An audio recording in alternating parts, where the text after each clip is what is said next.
Assalamualaikum warahmatullahi wabarakatuh. Perkenalkan, nama saya Medida Safia dengan NIM 2121231. Saya akan membacakan makalah dari kelompok 7 sampai 13 sebagai UAS mata kuliah akhlak dengan cara tutup mata. Akhlak terhadap diri sendiri. Pengertian akhlak. Akhlak secara etimologi adalah bentuk jamak dari kata khuluq yang artinya tingkah laku, perangai, budi pekerti atau tabiat.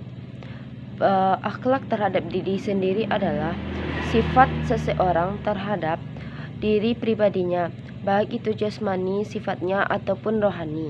Kita harus adil dalam memperlakukan diri kita, dan jangan pernah memaksa diri untuk memperlakukan sesuatu yang tidak baik. Cara-cara memelihara akhlak terhadap diri sendiri. Yang pertama, istiqomah. Istiqomah adalah sikap teguh dalam mempertahankan keamanan dan keislaman meskipun masih menghadapi berbagai rintangan ataupun godaan. B. Sabar. Sabar sama dengan menahan diri. Menahan diri kita agar kita tetap berbuat baik dan tidak melakukan sesuatu kejahatan. Yang ketiga, ifah. Ifah adalah menjauhkan diri dari hal-hal yang tidak baik dan memelihara kehormatan diri dari sesuatu yang merendahkan diri kita. Dalil tentang sabar. A'udzubillahi minasyaitonirrajim. Bismillahirrahmanirrahim. Ya ayyuhallazina amanu taqizu zisrati innallaha manas sabirin. Sadaqallahul azim. Akhlak terhadap orang tua. Akhlak kepada orang tua adalah menghormati dan menyayangi mereka, baik dengan sopan santun dan berbakti kepada keduanya dalam keadaan hidup ataupun dalam keadaan sudah meninggal dunia. Allah berfirman dalam surat Al-Isra ayat 23 yang artinya, maka janganlah kamu mengatakan kepada kedua orang tua, dan janganlah membentaknya, dan ucaplah kepada keduanya dengan perkataan yang baik. Keutamaan berbakti kepada kedua orang tua adalah amalan yang paling utama. Surga di bawah telapak kaki ibu, memperoleh ampunan dari Allah, dipanjangkan umurnya dan diperluas rezekinya. Contoh berbakti kepada orang tua: mendoakan orang tua, bersedekah atas nama orang tua, dan menjaga nama baik orang tua. Kita tahu bahwa akhlak terhadap orang tua merupakan sesuatu yang sangat penting, karena orang tua adalah orang yang mengenalkan kita pada dunia dari kecil dan merawat kita dari kecil hingga besar. Maka dari itu, kita haruslah berbakti kepada kedua orang tua, baik yang sudah meninggal ataupun yang belum. Ketika orang tua kita telah meninggal, alangkah baiknya kita membacakan doa untuk kedua orang tua. Yang ketiga, akhlak kepada orang lain. Akhlak kepada orang lain adalah sikap antara manusia dengan orang lain dalam kehidupan. Selain manusia berinteraksi kepada Tuhan, manusia juga saling berinteraksi kepada manusia, bahkan manusia dengan alam. Contoh akhlak kepada orang lain: selalu menyapa orang lain, tersenyum kepada orang lain, dan tidak memusuhkan orang lain.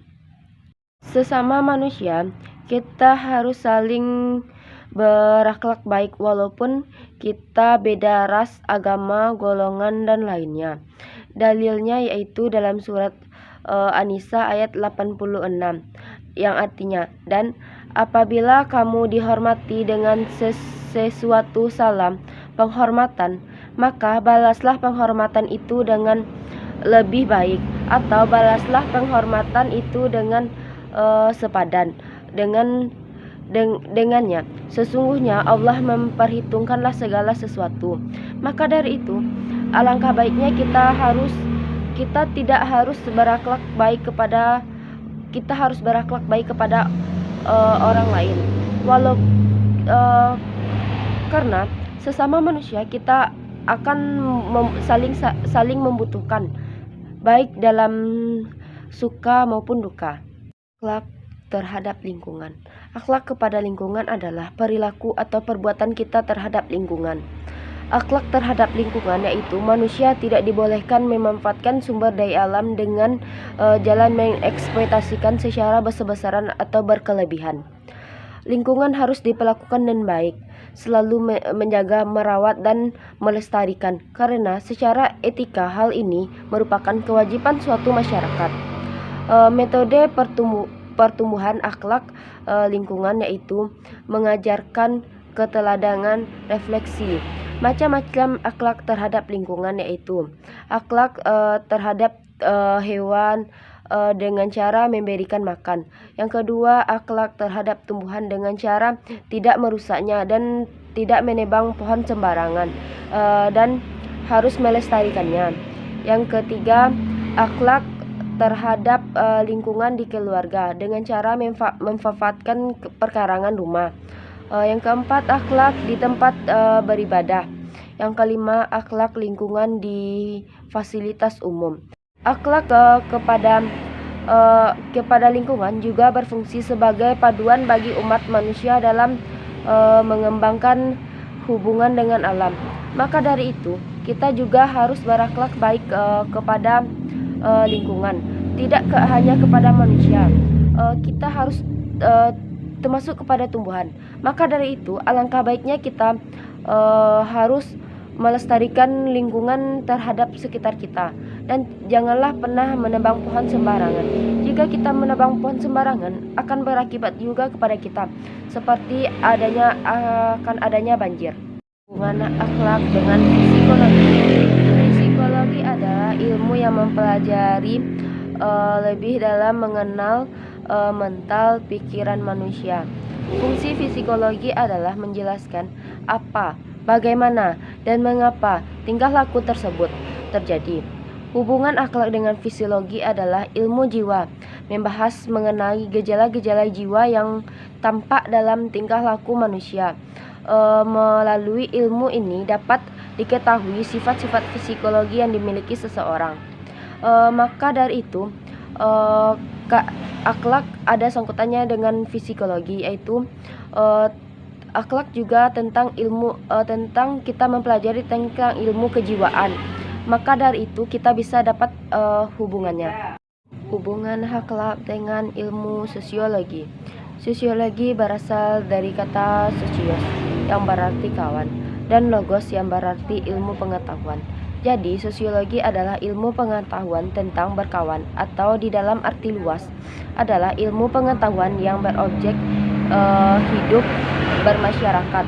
Hubungan akhlak dengan ilmu sosiologi adalah sosiologi mempelajari perbuatan manusia yang juga menjadi objek kajian ilmu akhlak.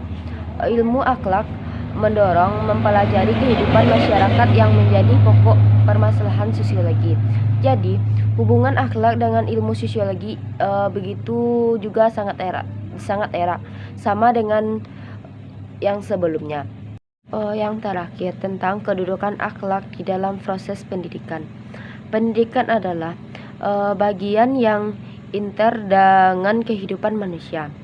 Tidak dapat dipungkiri bahwa pendidikan telah mewarnai jalan panjang dalam kehidupan manusia, baik dari awal maupun dari akhir.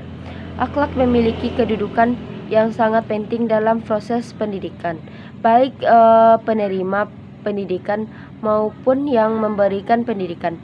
Contoh akhlak dalam pendidikan adalah berusaha untuk senantiasa menghormati dan memuliakan guru, senantiasa mendoakan kebaikan kepada guru, menjaga sopan dan santun, berperilaku baik.